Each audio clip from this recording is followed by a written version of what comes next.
to understand that the necessary public safety power shutoffs are important for our collective safety in preventing the next wildfire natural disaster. I did want to dispel one rumor.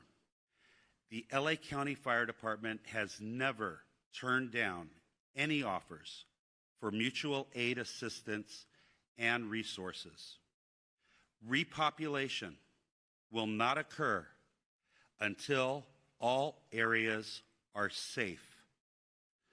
Additionally, our CL-415 Super Scooper that was damaged because of a drone incursion is reportedly going to be flying tomorrow morning. It has been repaired, and we're waiting for the FAA to give us approval to fly again. Thank you to Board Chair Supervisor Catherine Barger and Supervisor Lindsay Horvath for your unwavering leadership and continued support throughout this unprecedented disaster. And finally, to all the Los Angeles County residents affected by this catastrophe, please be assured your firefighters continue to work towards full containment of these wildfires from the air and on the ground. We stand alongside each of you as you begin the repopulation of evacuated areas when safe and the rebuilding of your homes, your communities, and your lives. Thank you.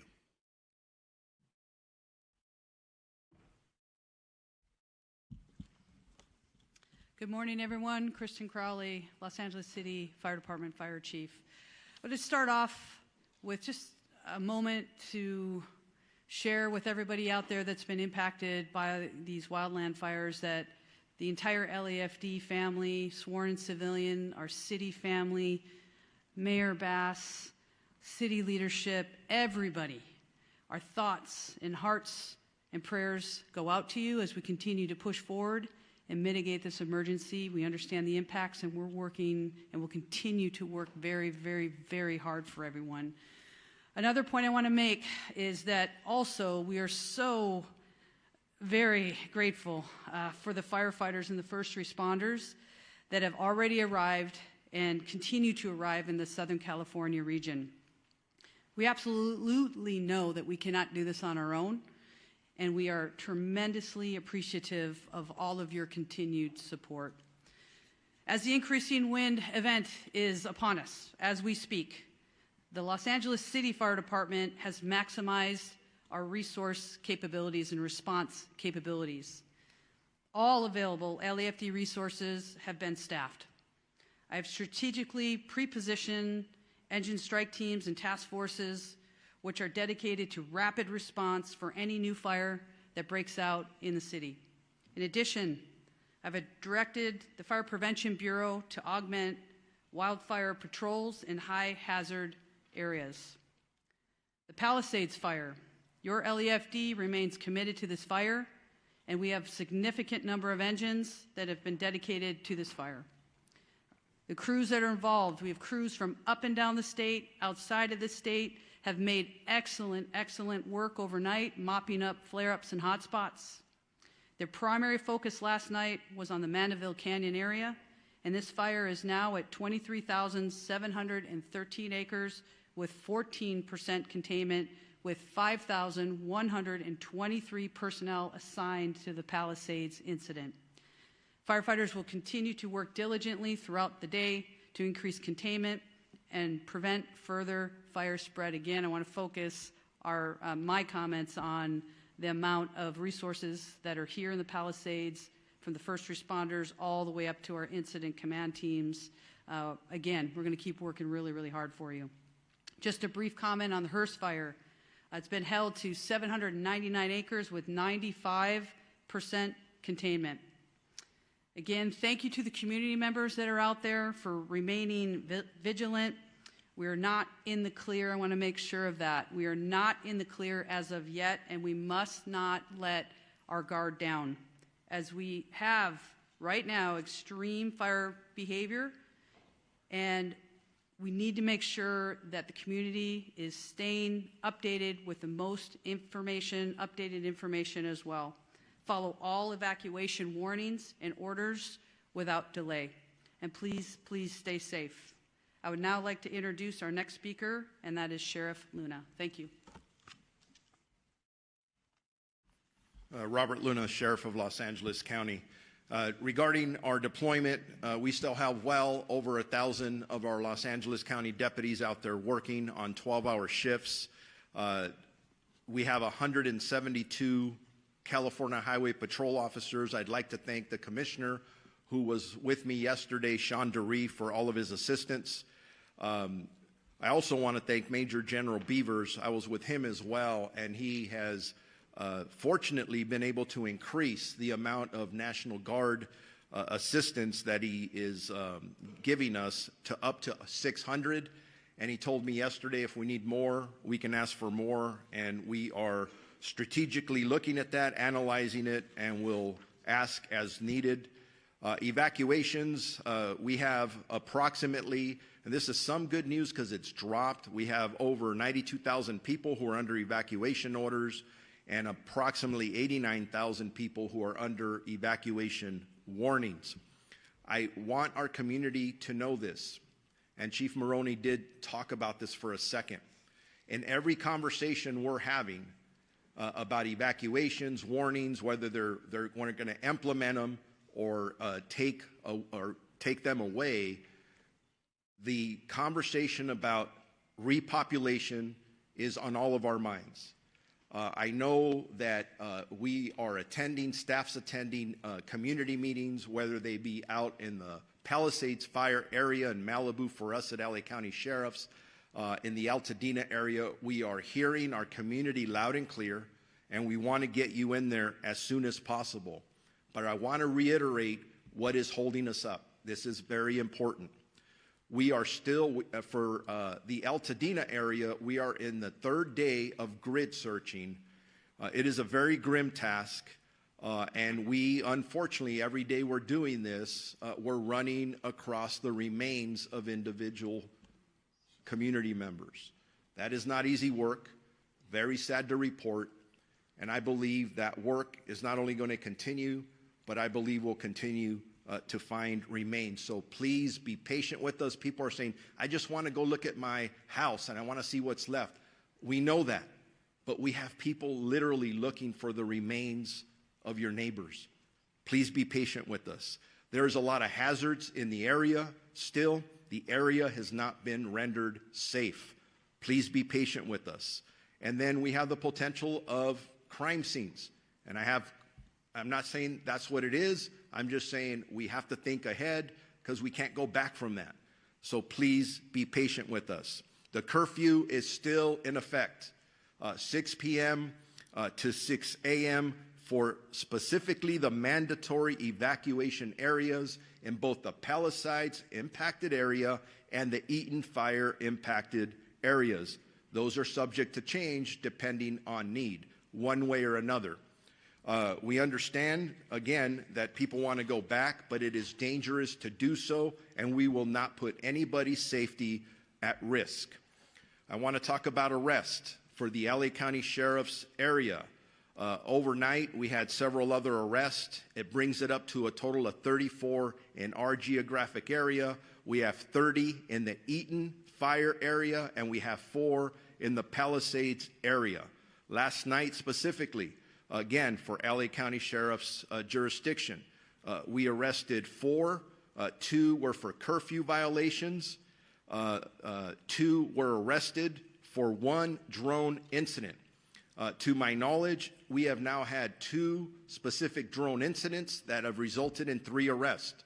So as I talk to our community again, if you do not have business in the evacuation areas, do not go there.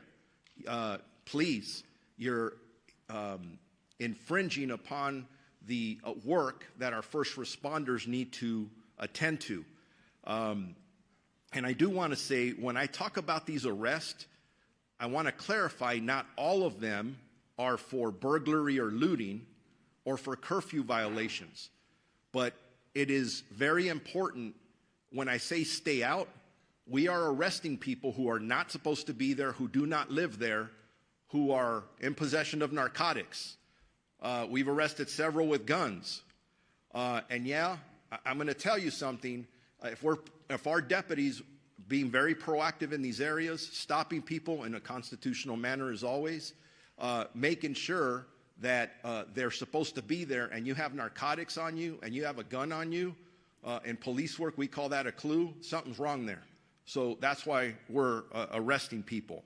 Our search and rescue missions, through the 2 days, we have searched 1,874 properties. In regards to deaths, and again, I want to clarify, this is for the Los Angeles County area of responsibility. We have confirmed 21 deaths, 16 in the Eaton fire area, and 5 in the Palisades area. And sadly, yes, unfortunately, I anticipate the number to go up. Missing persons, we are actively have 23 active missing persons reported, 17 in the Eaton fire area, 6 in the Malibu area. All of them are adults. Thank God there's no juveniles. But if you believe you have somebody who's missing, make sure you report that to us as soon as possible. For any updated information that anybody may have, questions, very important questions regarding evacuation orders or warnings or any road closures, please go to lacounty.gov/emergency for assistance. The American Red Cross is doing an amazing job. Please contact them. And again, for some of the negative things I talk about, there are some amazing stories of community members coming forward to donate items. It's very inspiring. For donations, go to Emergency Network Los Angeles. And now it's my pleasure to introduce Assistant Chief Dominic Choi from the Los Angeles Police Department. Okay, good morning. I want to start by just assuring everybody that our primary focus still remains the safety and well-being of our residents. These fires have caused significant disruptions, but we are working tirelessly with our partners to protect lives, property, and secure critical infrastructure. So as of this morning, LAPD has in the city 266 officers deployed to the Palisades fire. We also have support from our National Guard partners who have deployed 200 soldiers assigned to the incident. We're very grateful for their support. We also have dedicated resource investigating our missing persons reported. So at this time, as of this morning, 6 a.m., we have a total of 26 people reported missing in the city of Los Angeles. 17 of those individuals have been located safely.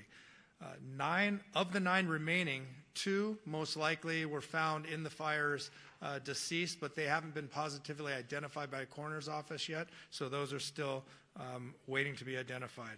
1 individual, we believe, is located safely in a shelter, but that person, we're waiting for confirmation on that. There are 6 that remain unaccounted for, and we're diligently trying to identify and locate these people. So in total, in the city of Los Angeles, since Tuesday when these fires occurred, we have 3 fatalities. Again, 2 were found in the fires, and 1 was a burn victim that was transported earlier this week to a hospital. That person later passed away. If you want to make a missing persons report, you can do so either in person or over the phone. You can call any one of our 21 geographic stations and make that report, or you can call our missing persons investigation unit directly. I'm going to give you the number. It's 213-996-1800 and select option 3. That telephone is manned 24 hours a day currently. As of this morning, the city of Los Angeles, related to the fires, has a total of 14 arrests. 3 for curfew, 1 for impersonating a firefighter, 1 for possession of burglary tools, 4 for burglary, 1 for DUI, 1 for felony vandalism, and 3 for shoplifting. As the sheriff just mentioned, it's not just for looting or burglary that you're going to jail or curfew. If you're in the area, you don't belong in the area, you will be stopped and questioned, and whatever crime is being committed, you will be held accountable for that. So please stay away from these evacuation areas. Regarding escorts, we talked about this a little bit yesterday, but we tried to be compassionate and put together a team to escort residents to their homes to either retrieve small pets or their medication. But that line became exceedingly large, and it was causing more problems than solutions.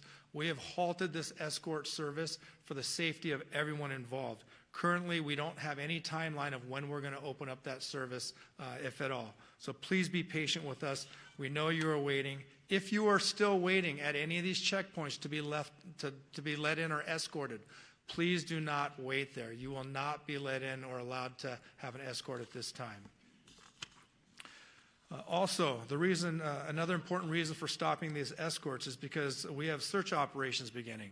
Over the next 48 hours, we'll be working alongside LAFD Search and Rescue, our ATF partners, as well as the LA County Coroner's Office throughout the burn areas, giving priority to those people that are reported missing in these burn areas. From there, grid search will take place that could result in crime scene preservation and then recovery of remains. We hope that the high volume of resources dedicated to this effort will expedite the process. And as many of you know, the dry conditions and winds increasing, it's possible that evacuation orders may increase. I know overnight we saw some of the evacuation orders turn into warnings, but we can absolutely see some of these areas increase to mandatory evacuations again. So we urge you, please heed these orders. It can save your life.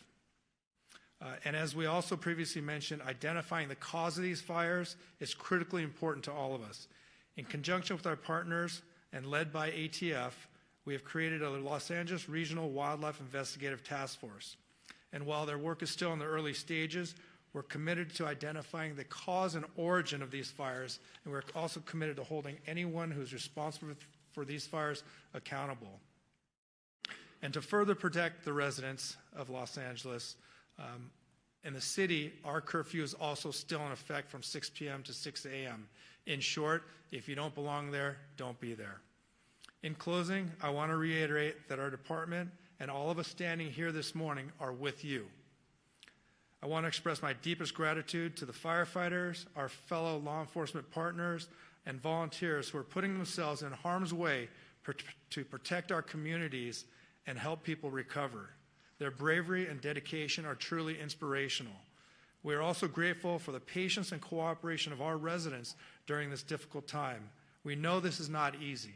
Thank you and be safe. At this time, I'd like to introduce Los Angeles County District Attorney Nathan Hochman.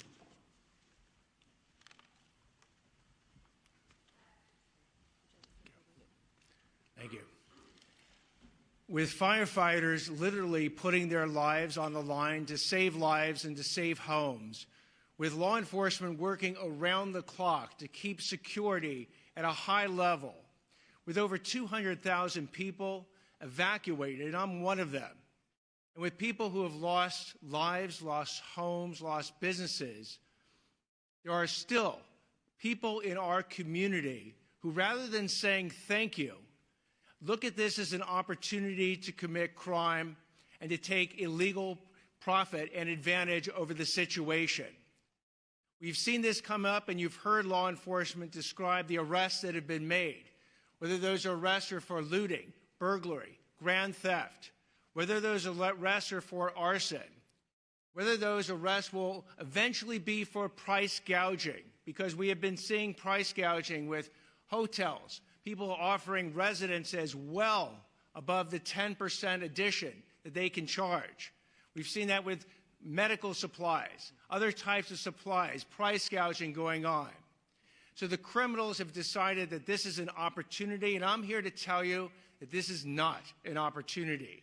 You will be arrested, you will be prosecuted, and you will be punished to the full extent of the law.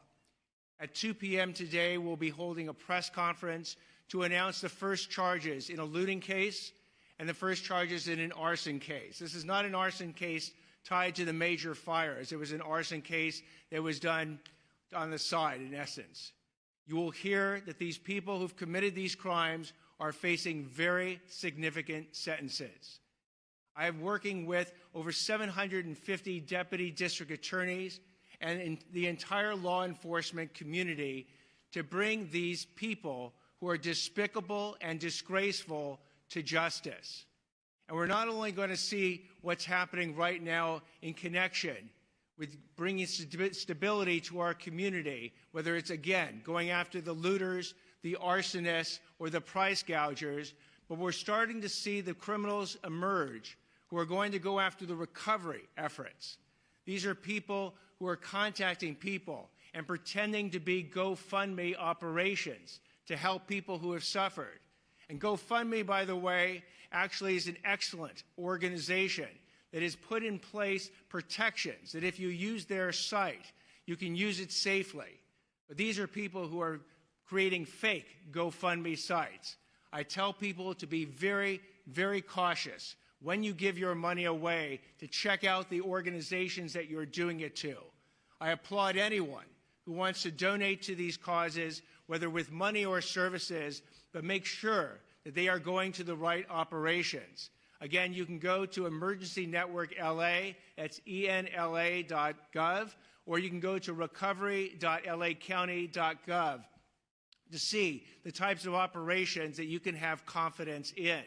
And we're also going to see scams coming up with insurance proceeds. We're going to see scams coming up with government benefits, because we are going to literally have billions of dollars come into Los Angeles County over the next months and years. And for the criminals who view this as an opportunity, let me again give you this warning, an absolutely unmistakably clear warning, that if you go ahead and you want to rip off people and the system and governments that are trying to help the people who have suffered from these tragedies, you will be arrested, you will be prosecuted, and we will seek maximum punishment against you. I hope that I'll have the opportunity to tell you at a later point that this warning has been heeded, that deterrence works. Because if we are going to actually have the stability and the rebuild, it's going to be based on everyone contributing. But for those who don't want to heed this message, the warning has been cast out there, and the warning will actually have teeth behind it. I'd now like to introduce Los Angeles Board of Supervisors Chair Catherine Barger. Thank you. As I discussed yesterday, FEMA relief is essential to getting our impacted residents back on their feet. Today and yesterday, FEMA staff have been at 7 county libraries, plus the Alhambra Library, providing support to individuals who are seeking FEMA relief. Tomorrow, these services will transition to centralized assistance centers, one at Pasadena City College and the other at UCLA Research Park. These centers will be in-person venues where all impacted individuals can receive direct support for FEMA's assistance program, which helps residents access lodging, essential items, and other large financial needs. You can visit recovery.lacounty.gov for all the details. And I would encourage everyone listening to go to one of these sites, because I was at Pasadena Convention Center, and I know Supervisor Sleece, you were as well. And I saw people handing out cards. I don't know who they are. I don't know who they represent. But people are looking for an opportunity. At these recovery centers, you will have legitimate government officials who are going to work with you to make sure you receive the benefits you deserve. I want to thank FEMA for their continued support for our impacted residents. Our residents need this support to begin rebuilding, and believe me, after last night's meeting that I attended with my constituents, they are desperate. So many residents I've heard from, especially those without insurance, are concerned they won't receive enough assistance to rebuild their lives. On top of FEMA assistance, I'm going to be advocating for innovative loan and housing solutions to bring people back to their communities. People need help, and they need to know what kind of support they're going to receive. Last night, I joined hundreds of impacted victims in Pasadena to hear their stories, understand their needs, and to discuss what comes next. Many wildfire survivors I've met, spoke with, have repeatedly told me they're worried about the rebuilding process. Specifically, many have mentioned that they are eager to begin clearing debris and seeing what valuable possessions survived this devastating fire. I want you to know that yesterday, the governor issued an executive order to streamline this rebuilding process. This executive order is going to make rebuilding homes easier by cutting red tape and make it as affordable and efficient as possible for our residents to clear debris. Yesterday's executive order, along with the previous order to waive the CEQA requirement in rebuilding, are two unprecedented actions that will be essential to making our community whole again. I know that our wildfire survivors want nothing more than to begin the rebuilding process, and it is our job in government to get out of the way. Our neighbors deserve nothing less. To all the residents in our county, we must maintain diligence over the next few days as winds increase again. Please listen to law enforcement and their evacuation notices. And believe me, I heard last night, many are frustrated. These next few days are crucial in our fighting of the existing fires and also preventing any new fires. Thank you for taking it seriously. I'd now like to introduce LA City Mayor Karen Bass. Thank you, Supervisor. Angelenos, as we continue to experience the shock, the grief, and the anger, we have to stand together, and it is in that spirit that we have seen hundreds, if not thousands, of Angelenos traveling all around the region to deliver supplies, clothes, whatever they think might help the victims of these fires. As we've mentioned, the National Weather Service is predicting close to hurricane force level winds, and so we're making urgent preparations. My top priority and the priority of everyone else is to do everything we can to protect lives. As these winds approach, LA City firefighters and firefighters from across the county, state, and nation, and even overseas, are in a proactive and strategic posture to save lives. Firefighting resources from LAFD and fire departments from all over are positioned in strategic holding locations. DWP is deploying water tankers to augment water supply for firefighters. The emergency operations centers remain activated at the highest level to rapidly coordinate emergency response. As we prepare for more wind, we're also urgently working to provide people with much-needed resources. This week, as Chair Barger said, our city and county will launch in-person local assistance centers that are tailored to those affected by specific fires. These local assistance centers is for Angelenos impacted by the Palisades and Hearst fires, and they will open at the UCLA Research Park, which was formerly known as the West Side Pavilion. It will operate from 9 a.m. to 8 p.m., 7 days a week. These centers will help people who have lost vital records like birth certificates, driver's license, Social Security documentation. They will help people who've lost their homes or businesses apply for disaster relief loans, and they will provide referrals for mental health counseling and other services. We anticipate that there will be representation for over 20 city departments. There will be representatives from the state and federal departments and agencies. Later today, we are also going to be releasing policies on the city level that will help with the rebuilding process. So as we continue to go through these next few days where the fires are still a serious threat, we also want to begin to help people put their lives back together and to prepare to rebuild our city. I also want to again remind Angelenos that lacity.gov is now a one-stop shop for assistance for those who are impacted and a place to help Angelenos find a way to get involved. As the winds pick up, please stay safe. Please heed the call to evacuate should you receive that. And remember to heed all public safety guidance. Thank you. I'm Lindsay Horvath, Supervisor for the 3rd District of Los Angeles County. The latest Palisades fire updates, as you've heard, more than 23,000 acres have been impacted by this fire, and it is 14% contained. We have over 5,100 personnel, including 44 helicopters and 540 engines. The fire continues to hold along Mandeville Canyon, and we are grateful for our first responders and all those on the front lines fighting in this area. We know it is critical, and you are doing a great job.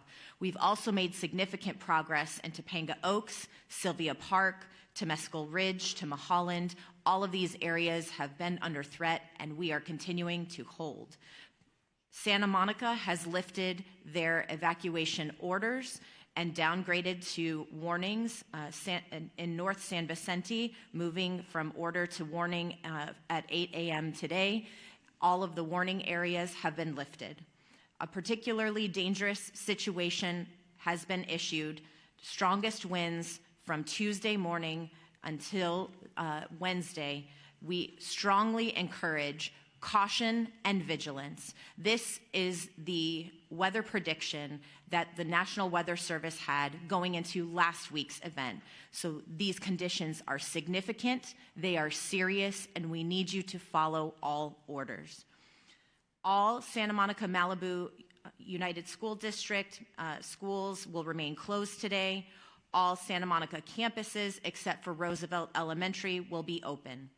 All LAUSD schools will be open today except Canyon Charter Elementary, Kenter Canyon Charter Elementary, Palisades Charter Elementary, Marquez Charter Elementary, Topanga Charter Elementary, Lanai Road Elementary, and Paul Revere Middle School. Our Department of Mental Health has resources for how to speak with our young people about wildfires at dmh.lacounty.gov. We need to support our children in this time and make sure they're able to talk about this tragedy. Our DMH helpline is 800-854-7771.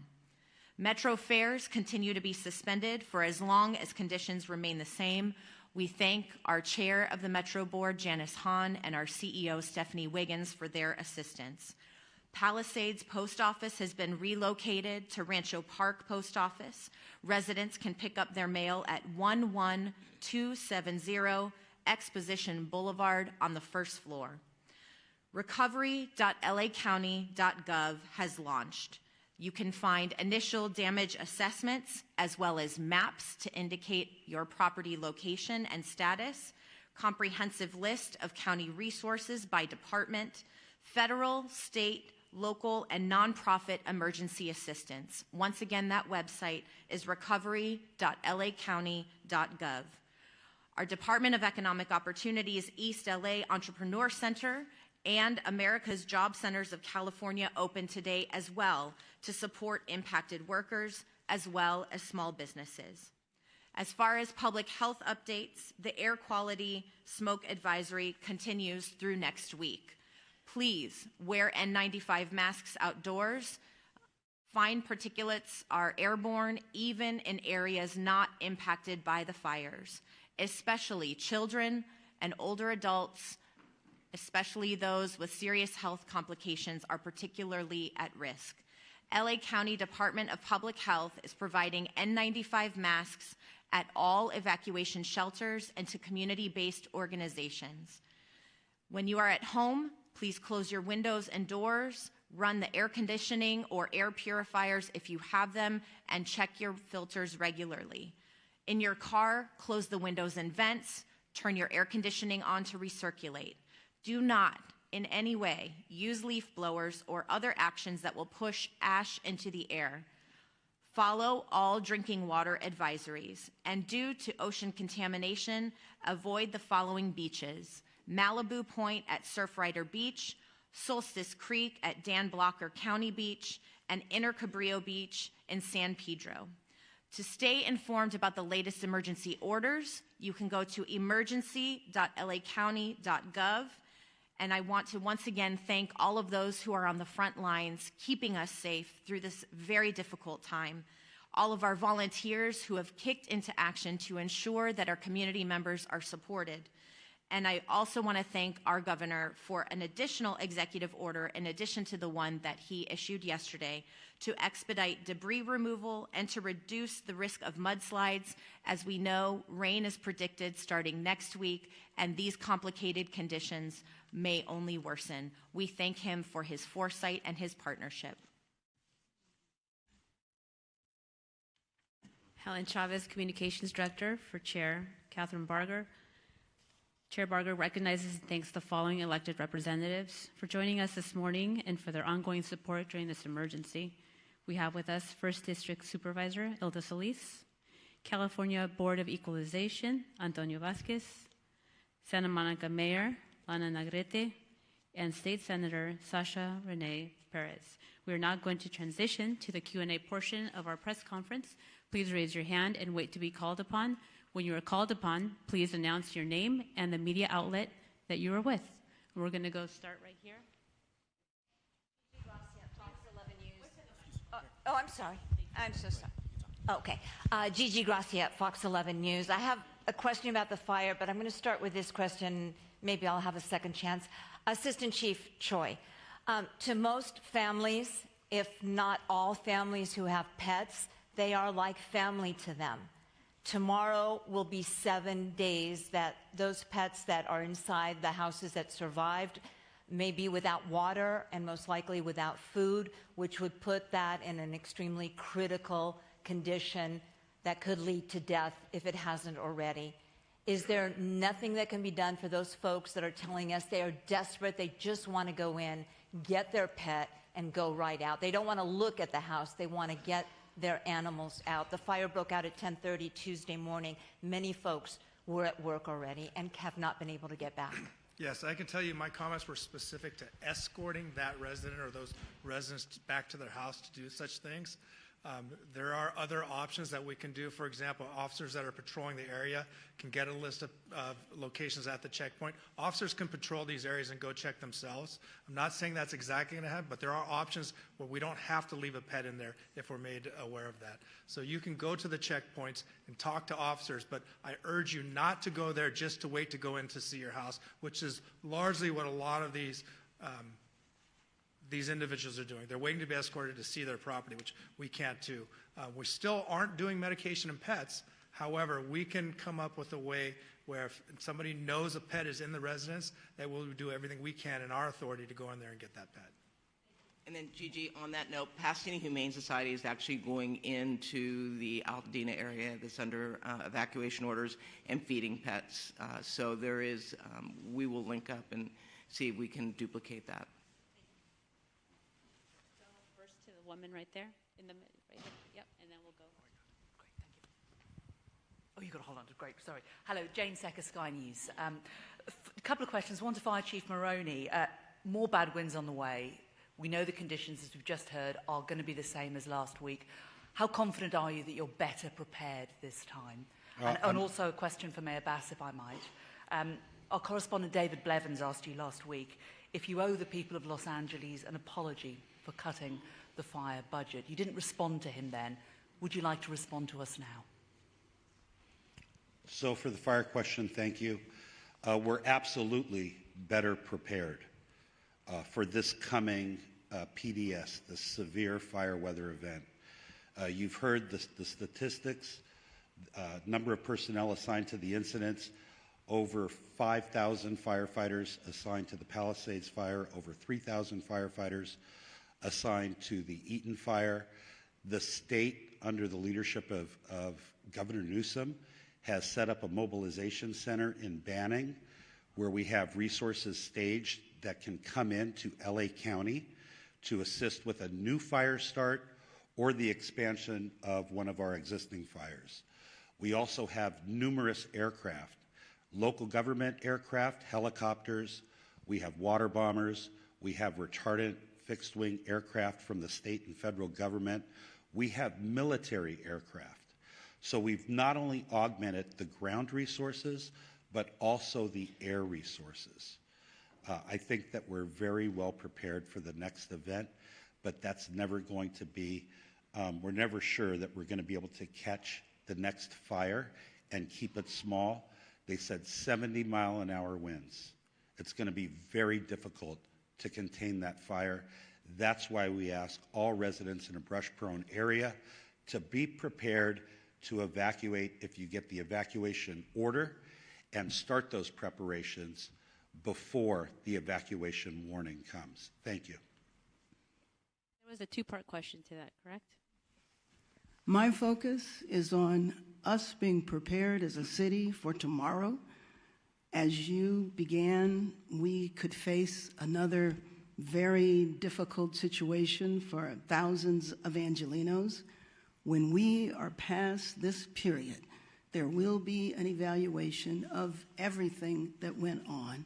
And at that point in time, we will see there is not agreement as to whether or not the budget was cut.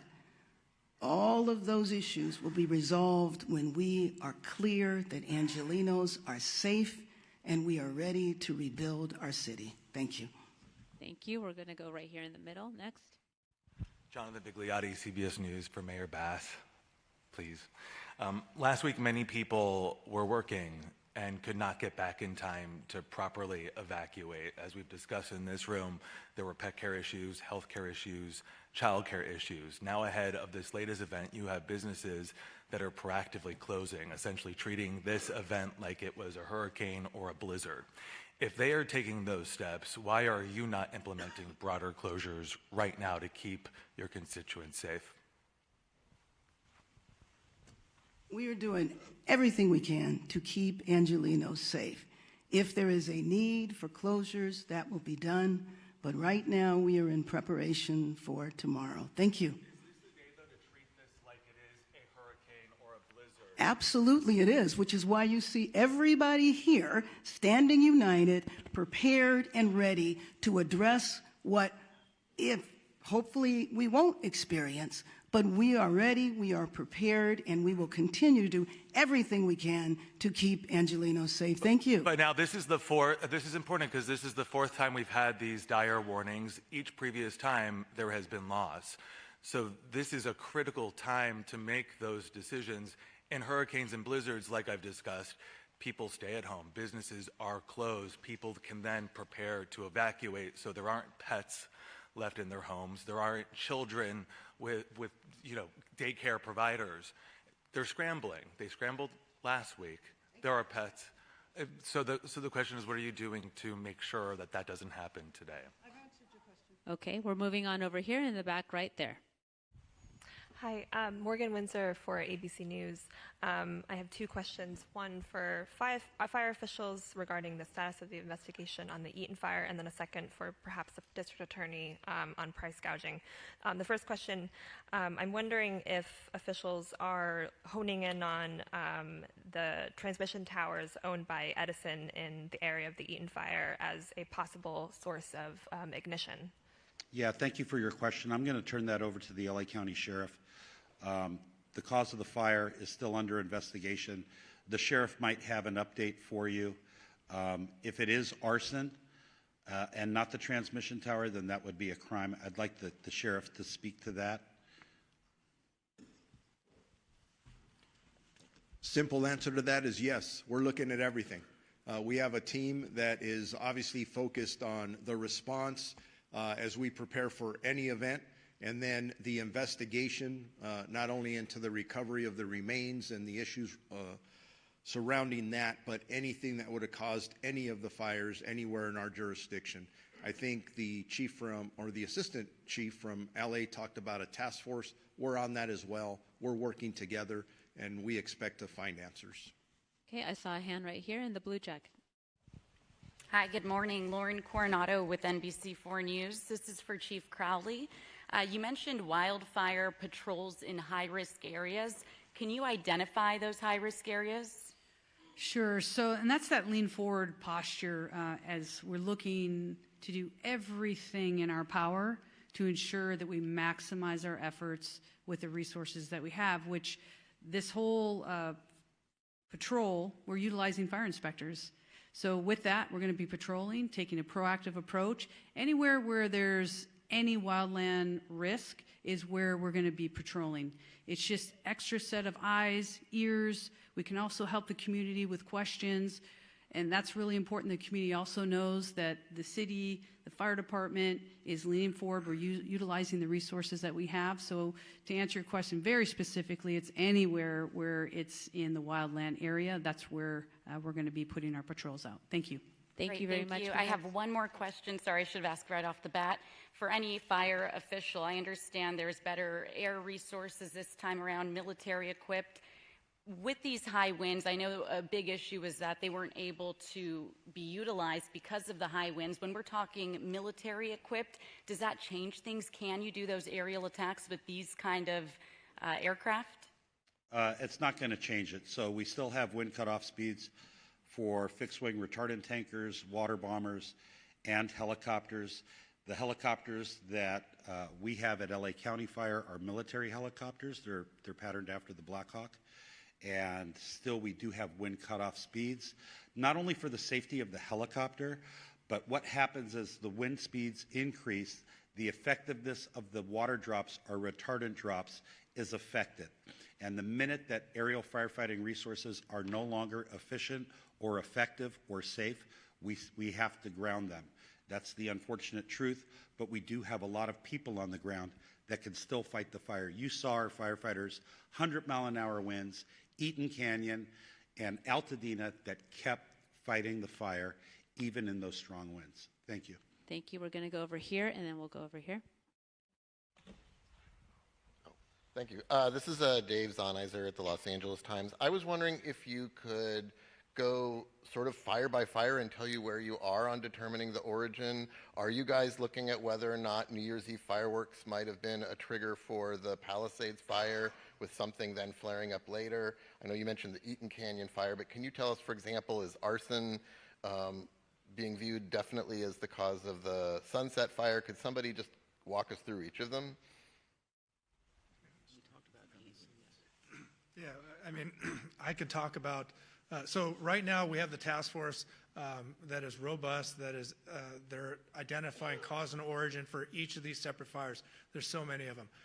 None have been ruled out of arson. They're ongoing investigations, but also the Palisades fire specifically, since that's the one that's still rampant in the city of Los Angeles, there's been no definitive determination that it is arson at this point, but we're looking at every angle. It's an ongoing investigation. If I could, I would. I don't have the answer for you. Understood. Thank you. And we're going to go right here. Hi, this is Kate Cagle from Spectrum News 1. I have two questions. One for Fire Chief Maroney. Is there a definite threshold for wind speed when those aerial drops have to stop? Like, is 70 miles an hour that threshold? And then my other question is, given how dense some of these neighborhoods are where we've seen orders and warnings, I mean, all the way to Wilshire and Santa Monica last week. We've seen gridlock when people are trying to all get out at once. Have you guys worked on addressing that issue if people do have to evacuate tonight from an extremely dense area like we saw with the Sunset Fire? Folks just couldn't get out because traffic was jammed. How do you address that? Yeah, so to answer the first part of your question, there is a specific threshold. And I don't remember what that threshold is, although I used to work at air operations. 30 to 40 miles an hour is beginning, I believe, to be that threshold. I'll see if our CAL FIRE partner from the state of California remembers what that threshold is for helicopters and fixed-wing air tankers. Please say your name and your Good morning, Jeremy Gagne with CAL FIRE representing the incident management team. So with the specific aircraft, they all have a different limitation. The problem is when you have sustained winds, over 40 miles an hour is the issue. The problem is the gusts. So the gusts peak and the aircraft limitations or capabilities are then limited based on approach and departures, as well as Chief mentioned, the drop accuracy. So each aircraft will have that limitation based on the manufacturer's recommendation, and then as far as the safety component, usually the limiting factor is gusts over 30 miles an hour, but the sustained winds, anything over 40, is pretty much going to ground most aircraft. So again, each one of those aircraft have those specific limitations, but as an overall general rule, safety rule, the GUS is what is the issue, and this is what the GUS that we've been having. Thank you. Can you restate, please, your name and spelling? Yes, Jerry Magana, Gerry. Last name is Magana, Magana, representing the CAL FIRE Incident Management Teams. Thank you. Thank you so much. We have 2 last questions. There's a clarification over here. I'd like to answer the second so part of the sorry. question regarding community congestion and people leaving all at once under the evacuation order. We really want residents in LA County to be prepared. If you don't have a wildfire evacuation plan for your family and your home, please make one today. Visit www.fire.lacounty.gov/RSG. That stands for Ready, Set, Go. I would recommend, in an abundance of caution, if you get an alert on your telephone for an evacuation warning, leave then. Don't wait for the order, because we know from experience that if you wait for the order, you might get caught up in the congestion that you referenced. And please do not silence the emergency alerts on your telephone. If we send out an alert at 3 a.m. on Tuesday night or Wednesday morning, when you're sleeping, we want you to wake up and evacuate. We know we had some issues earlier, but please do not turn off those wireless emergency alerts on your telephone.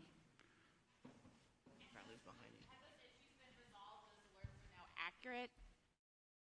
Sorry, my question was that those alert issues have been resolved and people can rely that that's accurate now? Yes. I just think it's very important that Chief Maroney and I stand together and have the exact same message, which is the Ready, Set, Go piece is Ready, Set, Go. The community needs to also understand you don't have to wait for the order.